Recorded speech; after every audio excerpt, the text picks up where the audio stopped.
오늘 말씀은 고린도전서 7장 10절로부터 16절입니다. 고린도전서 7장 10절로부터 16절입니다. 우리 한 목소리로 함께 받들어 있도록 하겠습니다. 시작. 결혼한 자들에게 내가 명하노니 명하는 자는 내가 아니요 주시라. 여자는 남편에게서 갈라서지 말고 만일 갈라섰으면 그대로 지내든지 다시 그 남편과 화합하든지 하라. 남편도 아내를 버리지 말라. 그 나머지 사람들에게 내가 말하노니 이는 주의 명령이 아니라 만일 어떤 형제에게 믿지 아니하는 아내가 있어 남편과 함께 살기를 좋아하거든 그를 버리지 말며 어떤 여자에게 믿지 아니하는 남편이 있어 아내와 함께 살기를 좋아하거든 그 남편을 버리지 말라. 믿지 아니하는 남편이 아내로 말미암아 거룩하게 되고 믿지 아니하는 아내가 남편으로 말미암아 거룩하게 되나니 그렇지 아니하면 너희 자녀도 깨끗하지 못하니라. 그러나 이제 거룩하니라. 혹 믿지 아니하는 자가 갈리거든 갈리게 하라.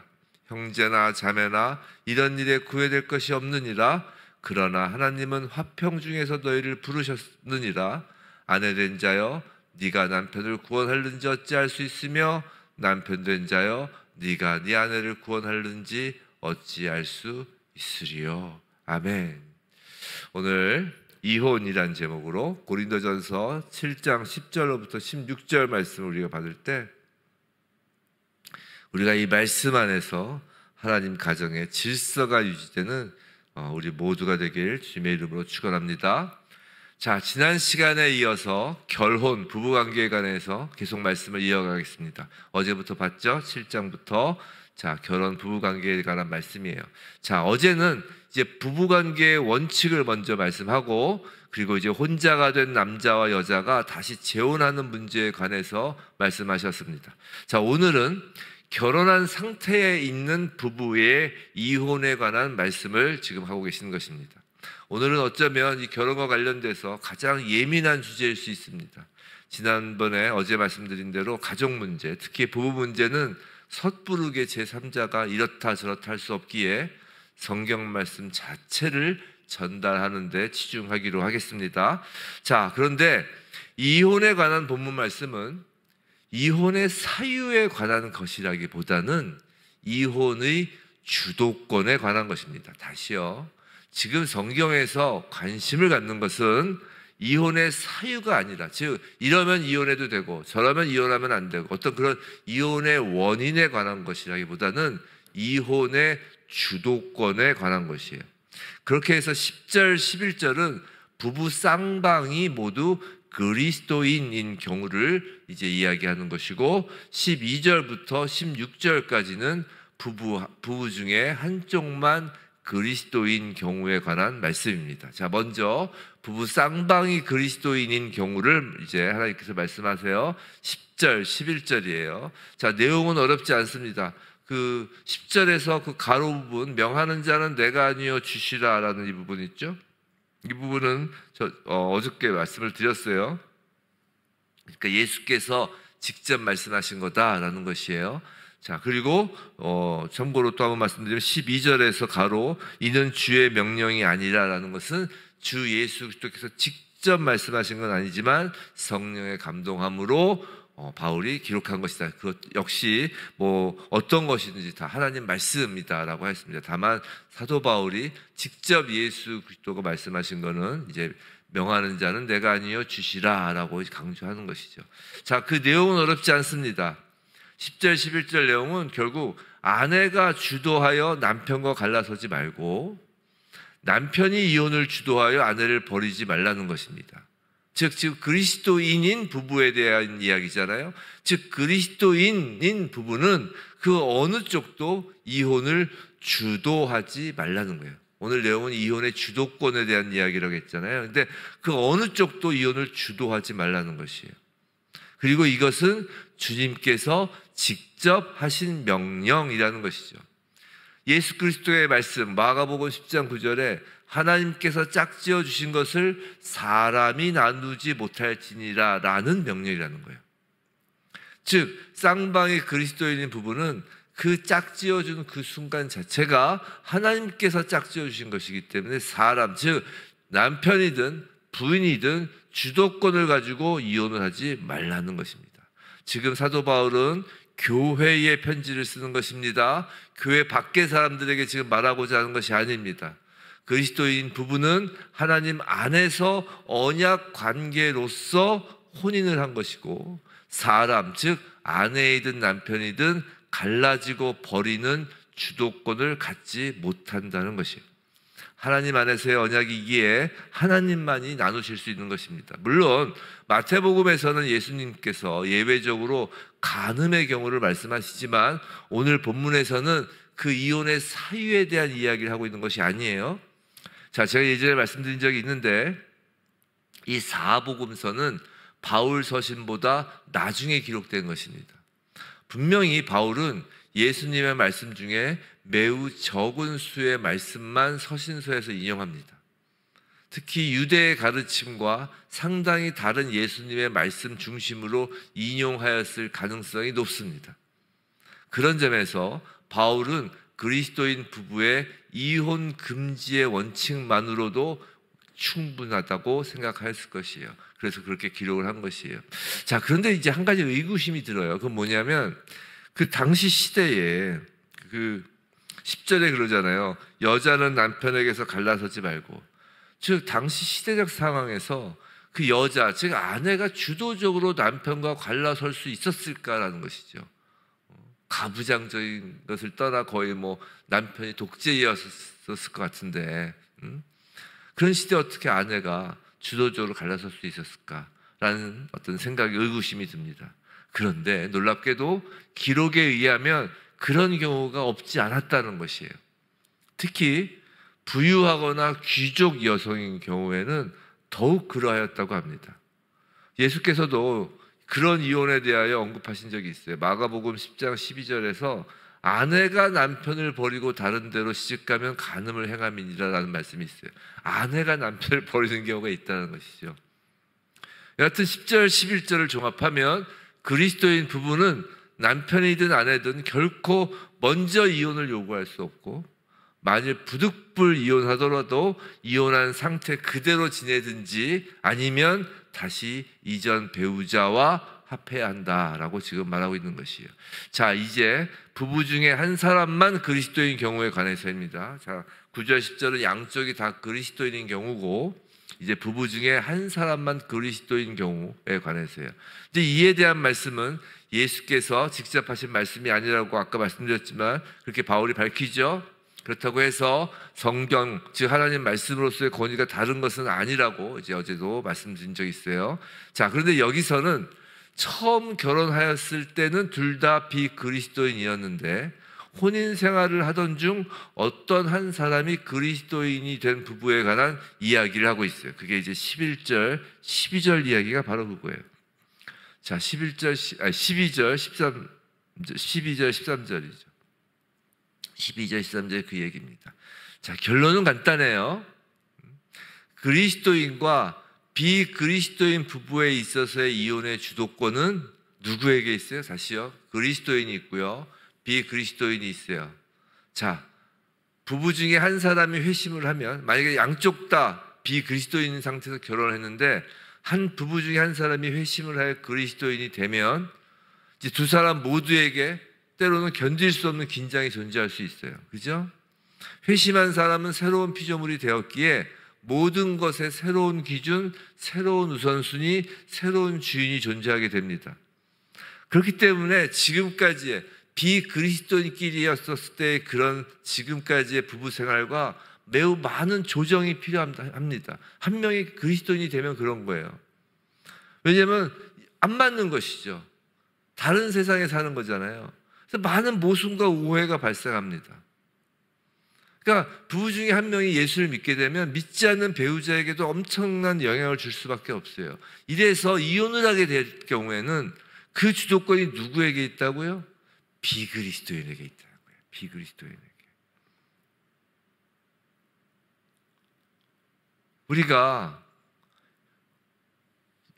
한쪽이 예수를 믿고 한쪽이 예수를 믿지 않을 때 예수를 믿는 사람이 아직 회심하지 못하고 있는 배우자를 멸시하거나 심지어 무시하고 막 그런 경우도 있습니다. 아직 성숙하지 않은 것이죠. 그리스도인이 되긴 했는데 아직 성숙하지 않은 그리스도인인 것이에요. 그래서 그 성숙하지 않은 그리스도인이 안 맞으니까 자기 배우자가 이전에는 뭐 그냥 뭐 그렇게 이상해 보이지 않던 것이 지금 아주 그냥 꼴 보기도 싫은 거예요. 그 성경의 기준에 너무 안 맞으니까. 근데 아직 자신도 성숙하지 않은 상태에서는 야, 이쯤에서 결혼 생활 마무리하고 이 맞지 않는 멍에의 무거운 짐을 벗어버리고 새로운 삶을 시작하는 게 낫겠다라는 생각이 들 수가 있는 것이에요. 그런데 명심하라는 것이에요. 그리스도인인 사람은 이혼의 주도권을 가져서는 안 된다는 것입니다. 비그리스도인이 이혼하자고 하면 헤어질 수 있지만 그리스도인은 비그리스도인인 배우자를 먼저 버리면 안 된다라는 것이에요. 근데 이건 비단 부부가 된 후에 한 사람이 그리스도인이 된 경우만이 아니라 그리스도인이 상대방이 비그리스도인임을 알고도 결혼한 경우에도 적용된다는 것이에요. 아니 오히려 더욱 책임이 있는 것입니다. 왜냐하면 그리스도인인 상태에서 비그리스도인과 결혼하였기 때문에 스스로 그 결혼을 감당할 결심을 하였기 때문에 결혼에 대한 책임이 더 크다라는 것이에요. 특별히 아직 결혼을 하지 않은 그 청년들은 사실 청년들이 이 아침에 들어야 되는데 아마 청년들 이 아침 예배 설교 거의 안 들을 걸로 알고 있는데 여하튼 명심해야 돼요. 그리스도인인 우리 청년이 비그리스도인과 결혼을 할 때는 나에겐 이혼의 주도권이 없다. 이 결혼에 대한 책임은 나에게 더 있다라는 것을 알아야 된다는 것이죠. 그래서 그리스도인이 비그리스도인과 결혼하는 것을 두고 이것을 마치 선교사가 선교지에 파송되는 것과 같다고 할 정도의 마음을 먹어야 한다고 하잖아요. 생각해 보세요. 선교사는 자신이 파송된 지역의 사람들이 마음에 들지 않는다고 마음대로 선교지를 떠날 수 없잖아요. 그렇잖아요. 그 선교지에서 정말 순교한다는 마음으로 가는 거 아니에요. 돌에 맞아 죽을 각오로. 그처럼 예수 믿는 사람이 예수 믿지 않는 사람과 결혼하면 죽을 각오로 가는 것이고 이혼을 요구할 수 없다는 것이 마음대로 선교지를 떠날 수도 없다는 것이죠. 자, 결론적으로 상대 배우자가 예수를 믿는 사람이든 예수를 믿는 사람과 예수를 믿지 않는 사람이든 그리스도인은 결혼 생활을 위해 애쓸 의무가 있고 먼저 이혼하자고 요구할 주도권을 갖지 못한다는 거예요. 그리스도인은 먼저 이혼하자고 할 수 없다는 것이죠. 그런데 그 이유를 사도 바울이 기술하고 있어요. 그 이유는 바로 4가지 사유인데 거룩하게 되는 것과 자녀들의 거룩의 문제와 회심의 가능성과 그리고 결혼의 신성함이라는 것이. 자, 먼저 첫 번째 거룩하게 되는 것에 대하여 말씀을 드릴게요. 14절 전단부에 나와 있어요. 자, 믿지 아니하는 남편이 아내로 말미암아 거룩하게 되고 믿지 아니하는 아내가 남편으로 말미암아 거룩하게 되나니라고 합니다. 자, 요새도 그렇지만 고린도 교인들은 지금 그리스도인들끼리만 결혼을 허용되고 불신자와의 결혼은 금지되어야 한다. 뭐 요새도 그렇게 이야기를 하죠. 근데 사실 그거는 어떤 성경 안에서 뭐 불신자들과 결혼해서는 절대 안 된다라는 것보다는 우리가 이 하나님의 말씀 안에서 그 신앙의 성숙을 위하여 믿는 자끼리 결혼을 하는 것이 합당하다라는 의미인 것이죠. 이렇게 막 한쪽에서 결혼을 금지해야 된다. 불신자와의 결혼을. 근데 그 이유가 이 배우자 중에 한쪽의 불신이 상대방의 믿음을 소멸시킨다고 생각한 거라고요. 그렇게 생각하는 사람들이 꽤 계시죠. 물론 그런 경우도 없지 않아요. 근데 사실 가만히 보면 예를 들어서 신자와 불신자가 결혼했을 때 그 신자가 그 불신자 때문에 믿음이 소멸되는 경우는 사실 없어요.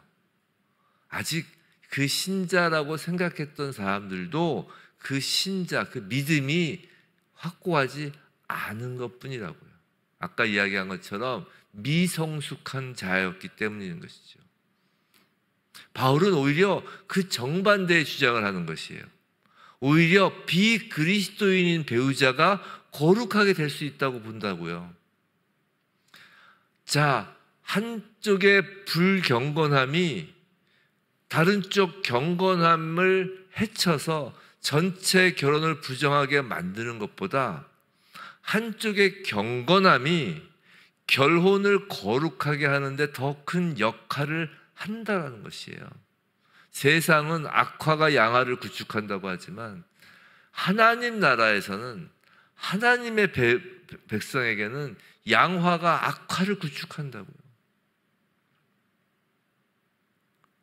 이게 하나님의 능력이잖아요. 거룩함의 능력이잖아요. 그래서 거룩하게 되는 것을 위하여, 즉 거룩한 자가 거룩하지 않은 자와 결혼을 했을 경우에 거룩한 자로 인하여 거룩하지 않은 자가 거룩하게 되는 것을 위하여 이혼을 그리스도인이 주도하지 못한다라는 것입니다. 자, 두 번째로 그리스도인이 먼저 이혼을 요구하면 안 되는 이유로 자녀의 거룩을 둡니다. 사실 이것이 중요하죠. 14절 후반부에요. 그렇지 아니하면 너희 자녀도 깨끗하지 못하니라. 그러나 이제 거룩하니라. 자, 이 자녀도 깨끗하지 못하니라. 이것은 유대의 전통과 관련된 개념인데요. 유대 전통은 자녀를 언약 안에 있는 것으로 간주합니다. 즉 유대에서는 이런 거예요. 난지 8일 만에 할례를 받도록 하잖아요. 그것도 그런 이유입니다. 즉 다 큰 자녀의 의사보다 더 중요한 것. 즉 난지 8일이면 자녀의 의사가 있어요, 없어요? 없잖아요. 난지 8일 만에 나 할례 받겠어요, 나 할례 안 받을래요, 이런 의사를 하는 게 아니잖아요. 이런 것처럼 어떤 자녀가 다 커서 즉 다 큰 자녀의 그 의사보다 더 중요한 것은 자녀가 하나님의 언약 안에 있는지 여부가 더 중요하다는 것이. 이해가 되셨어요? 즉 유대인들은 모두가 아브라함의 후손이며 언약의 자손이라는 것이 중요한 것이에요. 다 커서 그들이 내가 언약의 자손이 될래 안 될래, 그들의 선택이 중요한 것이 아니라, 그럼 우리 그리스도인, 지금 유대인이 아닌 지금 우리 그리스도인, 신약의 그리스도인은 어떨까? 마찬가지라는 것이에요. 우리도 모두 영적으로는 아브라함의 후손이잖아요. 아브라함, 다윗, 예수로 이어지는 마태복음의 그 예수님의 족보를 이어가는 것이 바로 지금 교회잖아요. 그렇기 때문에 우리 자녀도 하나님 언약 안의 자녀라는 것이에요.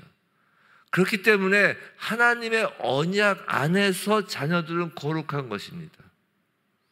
그런데 하나님 앞에서의 언약을 그리스도인인 사람이 파기하면 그 파기된 언약 속에서 자녀들이 주님을 알 수 있는 기회가 줄어드는 점을 지금 바울은 말하는 것이에요.